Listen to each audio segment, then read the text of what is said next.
Garmin claims 14 days of battery life in smartwatch mode.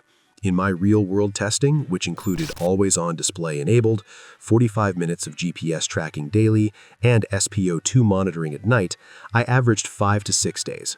Heavy use, 1 hour of all systems GNSS tracking drains roughly 5 to 7% of the battery. Charging, it uses Garmin's proprietary plug-in charger.